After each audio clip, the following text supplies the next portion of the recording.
ये धर्मराज की सभा है। इंसान जो भी कार्य करता है उसे अपना कर्म का फल भुगतना ही पड़ता है, चाहे अच्छा हो या बुरा। आइए देखते हैं सेठ करमचंद की कहानी।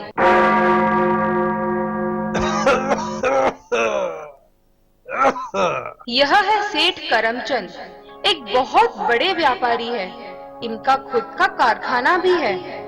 शेयर मार्केट में भी सट्टा करते हैं। जितना इनका कारोबार बड़ा है उतना ही इनका परिवार भी बड़ा है, लेकिन बेचारे अब बीमार पड़े हैं।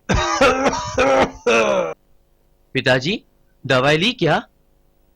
अरे, आपका बुखार 104 हो गया है। डॉक्टर को बुलाऊं? अरे नहीं नहीं, 105 आएगा तब भेज देना। पिताजी, मैं शहर की बात नहीं कर रहा हूँ, आपके टेम्परेचर की बात कर रहा हूँ। पिताजी, आंखें खोलो, मैं दीपक। अरे भगवान, ये क्या हो गया? पिताजी, आंखें खोलो। दीदी, मम्मी, जल्दी आओ। अरे क्या हुआ, क्या हुआ? पिताजी।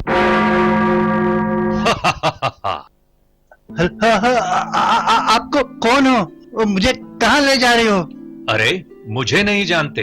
मौत के बाद कौन कहाँ जाएगा, स्वर्ग या नर्क, इसका फैसला मैं ही तो करता हूँ। अरे मगर मुझे नरक की तरफ क्यों ले जा रहे हो? मैंने तो कितना दान पुण्य किया है।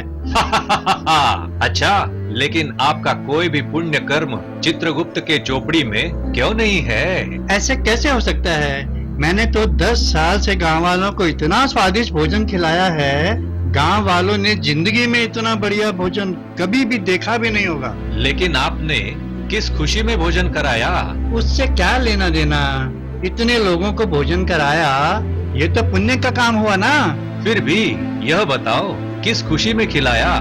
महाराज, सेठ करमचंद जी ने 10 साल में 6 शादियां की है और उसी सिलसिले में इन्होंने गांव वालों को भोजन कराया है। क्या 6 शादियां? क्या करे, इन्हें बेटा ही चाहिए था ना। बेटी हुई तो पत्नी को ही बदल डाला। अरे वाह कामदेव जी, आपको प्रणाम। अब समझे नर्क के तरफ क्यों ले जा रहे हैं? अरे रुकिए रुकिए, जरा सुनिए। मेरा एक बड़ा कारखाना भी है, उसमें 100 कारीगर काम करते हैं, जिससे उनका परिवार चलता है। यह तो बड़ा ही पुण्य का काम है। लेकिन आप जानना चाहते हो आपके बारे में आपके कारीगर क्या कहते हैं? लो सुन लो। अरे ओ रामू, क्या हुआ? इतने दुखी क्यों? नौकरिया तो सलामत है ना? अरे क्या बताई, नौकरिया तो सलामत है। हमार सेठ जी तो दिन भर चिल्लाते रहते हैं, गालियां भी देते हैं। कितना भी बढ़िया काम करो तो भी गाली भी खाना पड़ता है। हमारी मजबूरी है ना। एक तो पगार भी कम है और ऊपर से सेठ जी की गाली फ्री में। 3 साल से गांव में सूखा पड़ा है ना, खेती भी तो नहीं कर सकते। मजबूरन बीवी बच्चों को संभालने के लिए नौकरियां करनी पड़ रही है। सुना सेठ क्रोध महाधीश, आपके पुण्य की कहानी। ठीक है, इस बात को छोड़ो। मैंने गांव में जो गौशाला बनाई है उसका क्या? ठीक है, यह भी तो पुण्य का काम है। आओ वो भी तो देख लेते हैं। सेठ जी, हमने तो सरकार से 1000 गैया पालने की जमीन मुफ्त में ली थी, लेकिन हमारे पास तो सिर्फ 500 ही गैया है। कोई बात नहीं, 500 या 1000 सब एक ही है, कोई फर्क नहीं पड़ता। कौन गिनने वाला है? बचा हुआ जमीन पर गोडाउन बनाएंगे और कारखाना का सामान रखवा देंगे। अगर कोई इंस्पेक्टर आया तो उसे चाय पानी देकर भगा देना। अरे वाह सेठ श्री लोभाधीश, कुछ याद आया? और भी कुछ कहना है? ठीक है, मैंने और भी कितना धर्म का काम किया है। गए साल मैंने स्टूडेंट ऑफ द ईयर के लिए गांव के कॉलेज में एक गोल्ड ट्रॉफी देने का आयोजन किया था। बहुत बढ़िया, तो इस ट्रॉफी की भी गोल्डन कहानी सुनो। प्रिंसिपल महोदया जी कहिए।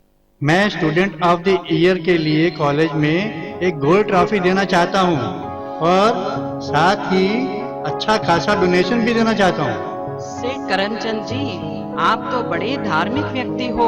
लेकिन एक बात है, स्टूडेंट ऑफ द ईयर के लिए मेरे बेटे को ही चुना जाना चाहिए। डोनेशन की चिंता ना करना, जितना कहेंगे हो जाएगा। तो मोहेश्वर जी, अब मजा आया क्या? और भी कुछ आपके पुण्य की कहानियां बाकी है? धर्मराज जी, आप तो मेरे कोई भी पुण्य कर्म में विश्वास नहीं करते हो। मैंने तो गांव वालों के लिए अस्पताल भी खोला है, जहां कितनों का मुफ्त इलाज होता है। जरूर आपने अस्पताल खोला है, लेकिन उसकी भी कहानी जरा याद कर लो। सेठ करमचंद जी, हम गरीबों के लिए अस्पताल बना रहे हैं, आप भी कुछ मदद करें तो अच्छा रहेगा। ठीक है, आप मुझसे कितनी उम्मीद रखते हो? यही कुछ 50 लाख। अच्छा है, मैं 50 लाख तो दे दूंगा, लेकिन अस्पताल मेरे खानदान के नाम पर ही होना चाहिए और ऑपरेशन थिएटर को मेरा ही नाम दिया जाए। ठीक है सेठ जी, आप 70 लाख देंगे तो हम जरूर वही करेंगे जैसा आप कहेंगे। अच्छा, मैं 70 लाख दे दूंगा, लेकिन ऑपरेशन थिएटर में चाकू छुरी जो होती है उस पर भी मेरा नाम होना चाहिए।